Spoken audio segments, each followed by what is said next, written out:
Kata Umar bin Khattab, mari kita pindah ke tempat yang tidak ada manusia di situ, yang bersih, steril. Loh, kalau begitu kita lari dari takdir, kita pindah dari takdir yang buruk ke takdir yang baik. Nah, jadi bukan berarti ketika ada orang terkontaminasi bakteri lalu saya tidak takut pada bakteri, hanya takut pada Allah. Itu tidak betul. Kita sudah meninggalkan sunnah Rasulullah SAW. Bagaimana kalau ada orang yang jelas-jelas tertular, kena virus, lalu dia ingin bersalaman dengan kita? Zaman Nabi pernah itu. Ada orang yang sudah terkena penyakit kusta menular. Kata Nabi, inna qad bay'anaka farji. Kami sudah membaiat engkau. Sudah berbaiat. Farji, mestinya berbaiat itu bersalaman. Tapi kata Nabi karena dia kena penyakit menular, inna qad bay'anaka. Sudah, farji, pulang. Tidak perlu bersalaman. Jadi yang kita lakukan hari ini tidak berinteraksi sosial dengan orang yang dikhawatirkan menularkan virus, tidak bersalaman, bukan meninggalkan sunnah, justru sedang melaksanakan sunnah. Apakah wabah ini hanya baru sekarang terjadi?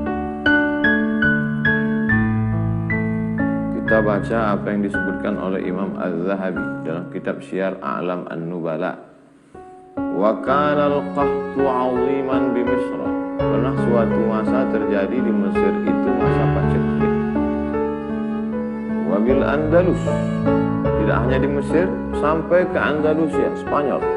Mesir, Libya, Tunisia, Aljazair, Maroko, Spanyol. Wa ma'ahidha qahtun wala waba'un misri. Belum pernah terjadi masa paceklik, kemarau panjang dan wabah penyakit sedahsyat itu.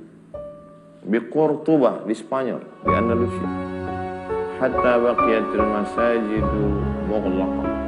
Sampai masjid-masjid ditutup. Bila musallin, tidak ada orang salat. Masjid tutup, tak ada salat. Sama seperti sekarang. Wa summiya 'amul ju'il akbar. Tahun itu disebut dengan tahun al-ju'il akbar. Tahun kelaparan, wabah penyakit terdahsyat, terbesar dalam sejarah. Begitu kata Imam. Jadi jangan pernah kita merasa memang ini lagi takdir kita. 1820 pernah terjadi. Dulu ada namanya kolera, dulu pernah ada flu burung, pernah ada medco. Dan ini takdir. Makanya di antara rukun iman, tu'minu billahi wa malaikatihi wa kutubihi wa rusulihi wal yawmil akhir wa biqadri khairihi wa syarrihi. Oleh sebab itu bagaimana sikap kita? Atii'ullah, taat kepada Allah, wa atii'ur rasul, taat kepada Rasulullah SAW. Ulil amri ulama. Majelis Ulama Indonesia sudah mengeluarkan tentang masalah sholat berjamaah, tentang masalah tidak berkerumun, dan saya pribadi tidak melaksanakan tabligh akbar untuk menjaga ini. Bahwa ada sebagian orang mengatakan risau, kenapa masjid ditutup, kenapa mall tidak, kenapa masjid ditutup, kenapa airport tidak, kenapa masjid ditutup, kenapa bioskop tidak. Itu tidak serta-merta lalu kita berkata, kalau begitu masjid jangan ditutup. Jadi yang tepat itu bukan begitu. Tidak berkerumun di masjid, juga tidak berkerumun di mall. Jangan sampai ketika orang ditanya, kamu tidak sholat Jumat? Saya takut nanti tersebar virus. Dia tidak sholat Jumat, dia tidak sholat berjamaah, tapi ke mall. Tapi orang asing yang tidak steril dibiarkan masuk. Nah, ini tidak benar. Oleh sebab itu kita saling menjaga.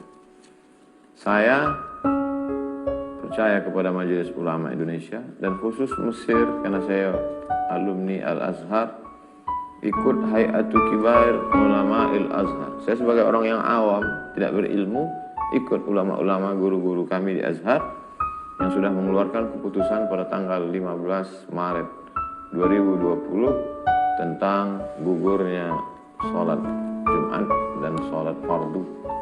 Perlu kita pahami bahwa korban akibat virus corona di Mesir jauh di bawah Indonesia. Coba lihat pengumuman, paling tinggi di atas Cina, setelah itu Italia, setelah itu Iran, Mesir jauh juga. Oleh sebab itu Mesir saja langkahnya begitu, apalagi kita.